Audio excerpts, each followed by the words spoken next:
video and I hope you're gonna love it because we're talking about hitches today. We are talking about hitches because we've never talked about them, and we had a customer come in that had a hitch failure, and I was like, why haven't we talked about hitches? It's a crucial part. Truck to boat, truck trailer to boat, make world go by. One simple problem. Today's really bad, really bad. But before that, we're gonna talk about last week's video. Number 5 that I'm talking about, the number 5 is going to be, Jordan showed me this XL boat, and we had talked about XL before, but XL released a bass boat. What's the numbers on that thing? XL what? EX203. EX203. The EX203 is gonna be number 5. I'd say number 6 is probably Sea Arc, somewhere right in there. They're real close to each other. So the XL did make the jump to hyperspace and made it in there. It almost was up a little bit more than that. We talked about it, but we're gonna settle with it at number 5. All right, so now let's get into hitches. Can we get into hitches? Because hitches are a most crucial part of probably making it to the river and back, if you know what I mean, or the lake. We happen to have a hitch problem that came in here with us. Oof, that's gonna be loud downstairs. So this hitch here had a pin that went inside of it right here, and this system decided to lose its pin, ball came out, trailer hit ground, dragging trailer. Okay, so you can kind of see where this is going. Give me a second. All right, I'm back. So that's kind of what you can see there, how it hit the ground. This literally, this pinhole, that pin fell out, clink, poof, drag on ground.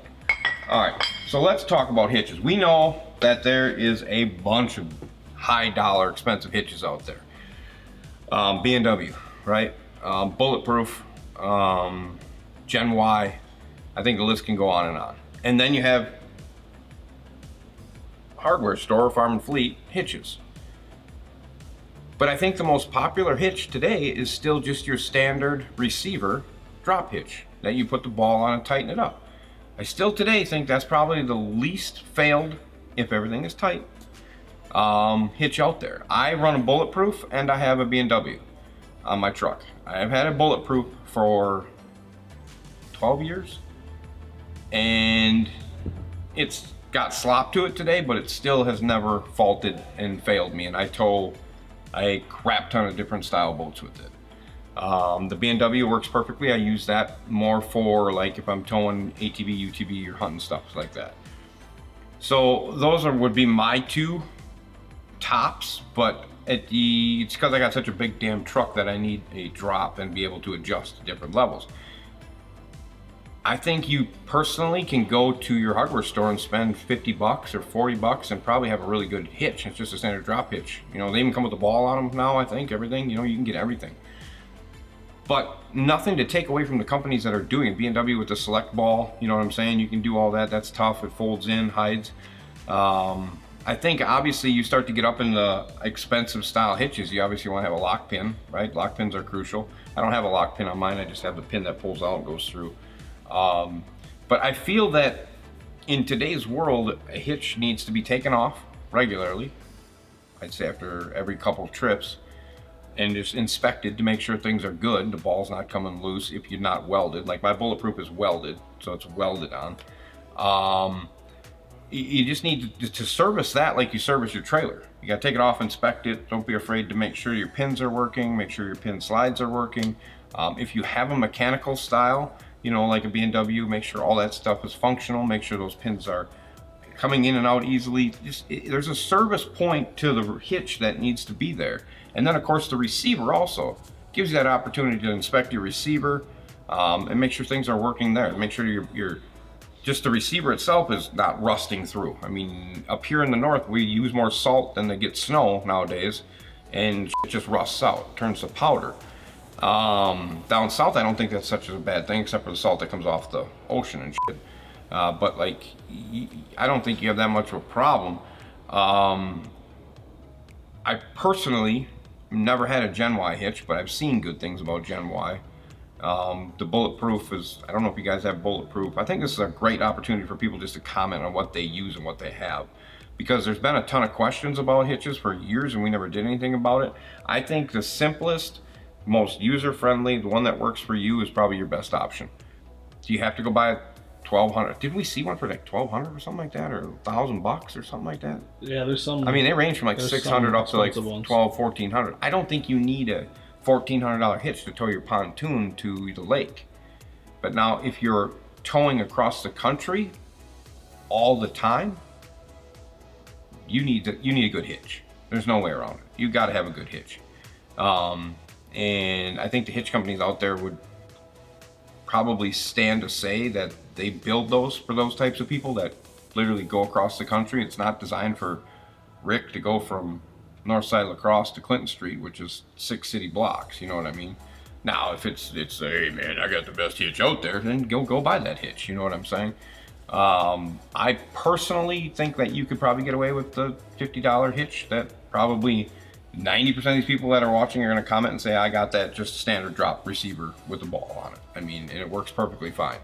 So I think that's going to be a thing. I personally would love to be able to get like Bulletproof, B&W, and Gen Y to send me a hitch, and we can compare these hitches and see who's got the best hitch for the people, for America to see. And comment on that if you think that'd be a good idea, and get it through to these people, because I think there is a comparison battle between each hitch, and they're all different. And it's also about the height. You know what I'm saying? You don't want to be towing your boat down the fucking road like this, or like this. You want that as level as you can get, so you get the optimum use out of your trailer. So your trailer's suspension's working, tires are laying flat, everything is working correctly. You want to have it as level as you can for tow.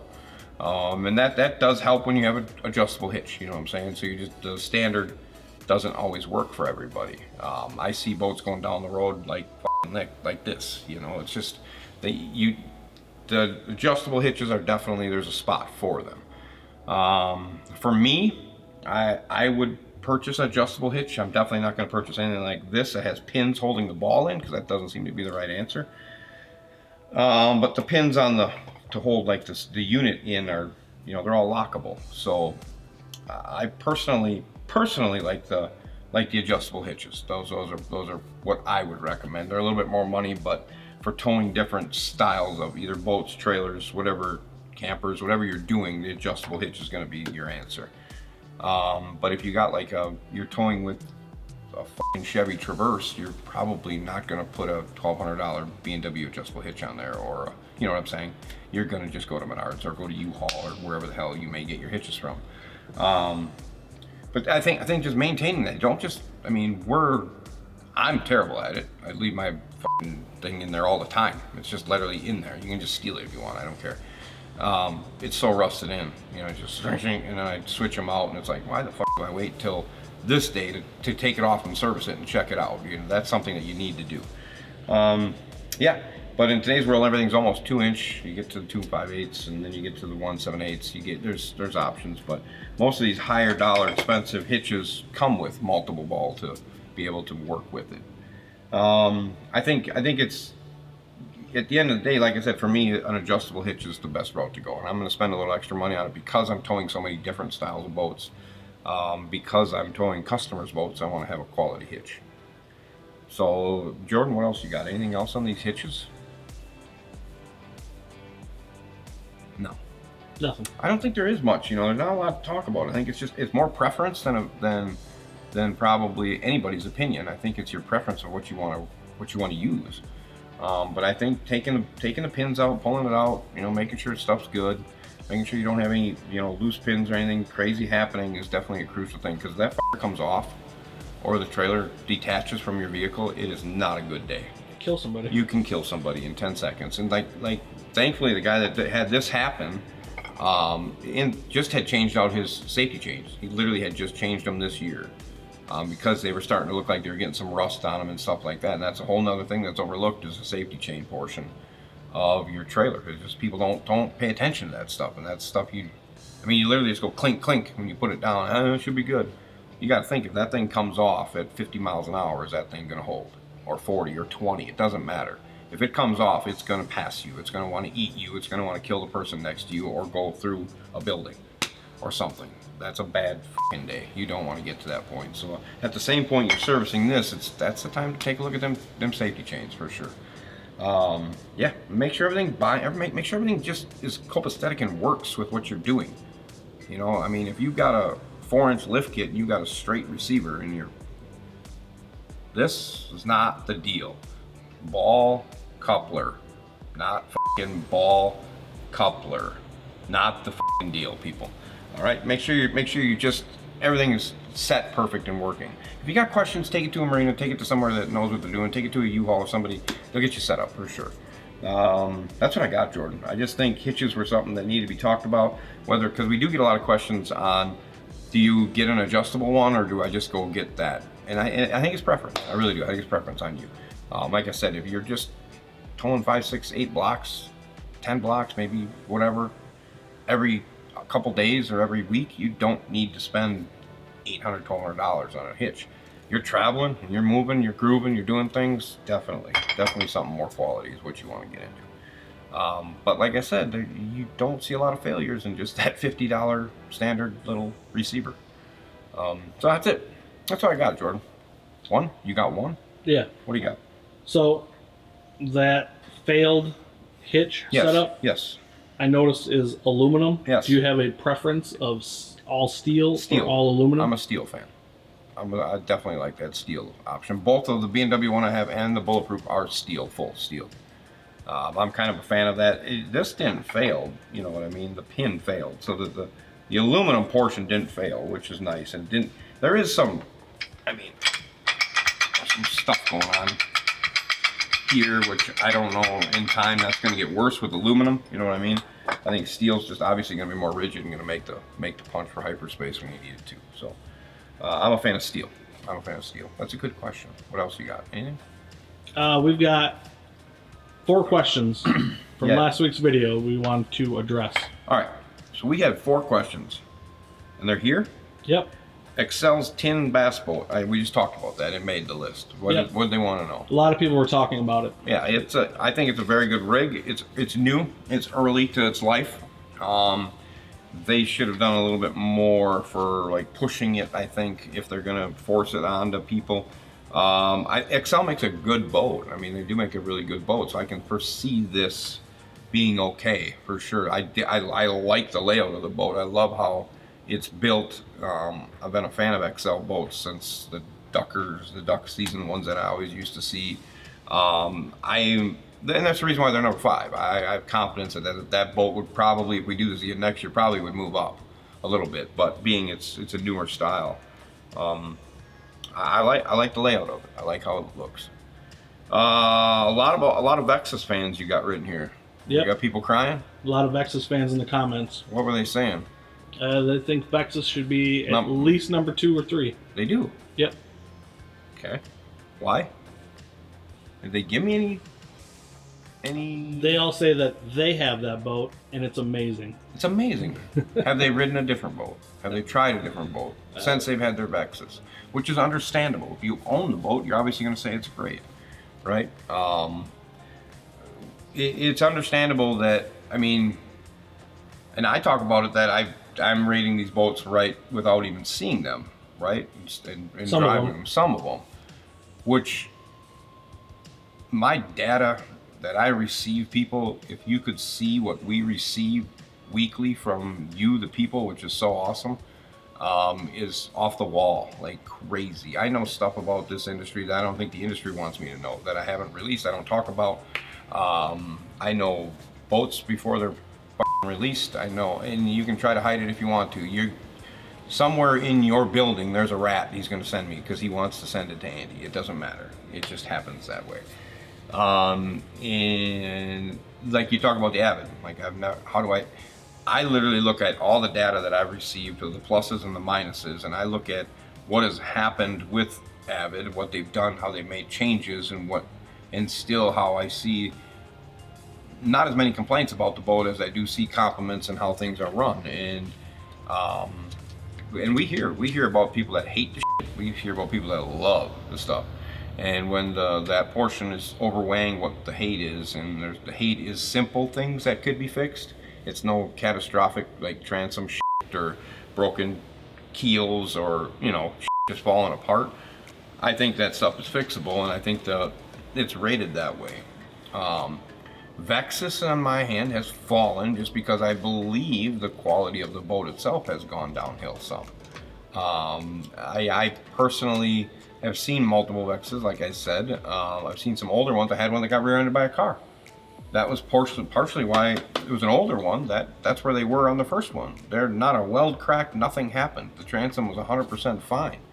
And then last year I had one that hit a log, and the transom was broke. All the shit.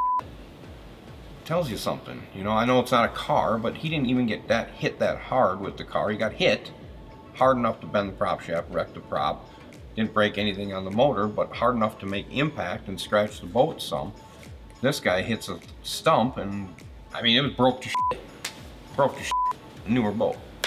So there's kind of some things there that lead me to believe, like, are we skimping or what's going on? You know what I mean? So I didn't say I didn't like Vexus. They just fell a little bit. They could come back up. Prove to me. Show me a bunch of good videos. Talk about it. That's how things will happen. You know what I mean? I'm gonna honestly say, and you guys know this, I'm okay if you don't like what I do. That's why I'm here. I'm here to let's talk. You know what I mean? So that's kind of where I'm at. What about Sea-Arc? The Sea-Arc made, like, it was there. It's close. I'm still not like, oh my god, on Sea-Arc yet. They're trying. They're changing. They're doing some things. I'm just not a super fan of Sea-Arc. You know, they're a decent boat. Let's just put it that way. Bass Boat Joe, summary. Yeah, how can you talk about, and I just kind of talked about this. He said a really good, he said, how can you talk about boats without actually seeing them up close or driving them? And I just talked about that. The data I receive, Bass Boat Joe, is something that is amazing across the world. It's something that is just, and we never thought it would be this big. When we say how big we are, we never imagined how big we could be, and it's pretty crazy. The information, the data I receive from consumers, from dealers, from just the owners themselves that are the engineers making the product. Yeah, the engineers. Yeah, the engineers are always going to say it's the best thing ever built. You should know that. I mean, they're like the weathermen. They're not going to fuck them up. That's just how it rolls. But I mean, we hear from everybody. We hear from everybody. I mean, we have semi-drivers that take pictures and send us stuff. Like, oh, I saw this boat alongside. It's all covered up. It's at this plant. They don't want me to see it, you know. We know right now that somebody's going to be changing motor brands pretty quick. We can't say anything, but we know already. So it's no new stuff. We've known for weeks. We know sometimes when people are changing boat brands, we know that's coming. I mean, we knew about Icon before Icon even knew what Icon was, I think. It's funny how it works, you know what I mean? We hear it all. So, yeah, it's just, a lot of our data is from you guys, and you don't even realize you're filling us with it. It's from you guys. Our data is from you guys, and we research it before we release it. We make sure that it's fucking true, real, whatever, because we do get a lot of shit that's not real. So, people just trying to get on the page talked about. So, and Bass Boat Joe's always on there, right? He's pretty regular. He's a regular. So we appreciate you. We appreciate you for being around. Yeah, that's what I got, Jordan. That good? Yep. All right. So if you had problems with our receiver hitch, we definitely want you to comment on it, no matter what brand it was. Definitely comment on it. If you have a receiver hitch or a hitch that you really like, we definitely want to hear about it. People want to hear about it. If you got anything else you think that I should have talked about, comment about it. Comment, hey, this should have been talked about with this, and that's why we do this, right? That's why so the people that are inexperienced become experienced. People that are experienced more just basically get even a broader look at things. So definitely keep commenting, talking to each other, and let's have a great week. What do you think? Yep. Good. As always, comment, subscribe, click notification bell to witness the madness that I hope everybody is saying. Speed, money, and no brakes. I'm out. See you.